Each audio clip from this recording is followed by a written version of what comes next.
Finally nga at dumating na yung mga orders natin. Sobrang nakakakilig nga mga mi kasi ang dami na natin pa-orders dito ng Isbro mga mi. Isang pagsakan na nga lang mga mi sa product natin ng Isbro mga mi. Kaya nagpapasabay na nga sila dito sa akin na magpa-orders. Marami na nga rin tumatangkilik nitong coffee natin mga mi kasi nga ito ay herbal coffee. Yes mga mi, sobrang friendly. Tami nga lang nito ng Isbro mga mi kasi nga herbal yung ginamit lahat mga mi. Naka-promo nga sila ngayon mga mi. Tapos meron din kayo matatanggap ng mga legit na previous mga mi katulad dito ni Touch mga mi. O diba? Tara, inshallah na. Tapos may pasaban pa sila mga mi. Tapos may dalawang mug pa na matatanggap na legit na previous mga mi. Ito yung mga ibibigay natin, pa-previous natin para sa mga nag-order sa atin. So, ito nga, dalawang mug nga ito mga mi. So, sobrang kinikilig talaga ako dyan kasi sobrang ganda din ng mug nila mga mi. Nakakatuwa. For sure ako na magugustuhan talaga to ng mga nag-order sa atin. So, ipa-flash ko na lang dito sa screen mga mi yung page nila. Dito kayo mag-order tapos may pa-promo ticket sila, may mga pa-raffle ticket sila. So,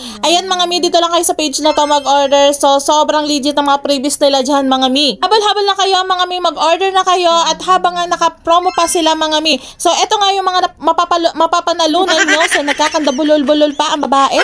Nyo na lang dyan mga mi. So, ipa-flash ko dyan sa screen. So, paulit-ulit nga tayo dito. Ipa-flash ko nga na ipa-flash dyan sa screen mga mi para makita nyo at mag-order na kayo dyan mga mi. Maglalagay din ako ng link sa comment section. Dahil nga morning ngayon mga mi, syempre hindi mawawala sa morning routine ko ang pagkakape mga mi.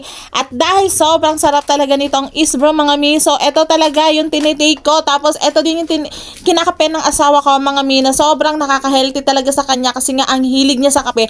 Alam mo yung patulog na siya, gusto niya pa rin magkape. Kaya eto na talaga yung pinakakape ko sa kanya. Eto nga yung mga ingredients niya mga mi ng ating herbal coffee ng Isbro. Simula nga na pinatry ako nito ng kapatid ko mga mi. So, hindi na ako nagpawala nito sa aking cabinet mga mi. Talagang, eto na talaga yung kinakape ko. Bang ayaw mo maubusan.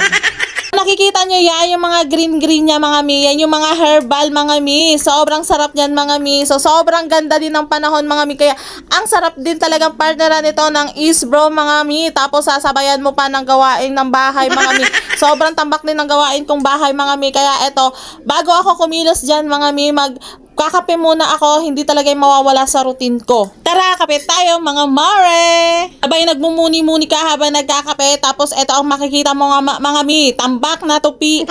Ayan lang naman naghihintay sa akin mga mi. So, alam nyo naman kapag mga nanay na tayo mga mi, so tuloy-tuloy talaga yung gawain natin sa bahay mga mi, hindi talaga natatapos yan. Kaya dapat talaga healthy talaga yung mga iniinom natin dyan, mga kinakape natin dyan. So, paano mga mi, hanggang dito na lang yung video ko mga mi. Salamat sa laging panonood nyo sa akin, sa mga mini vlogs ko.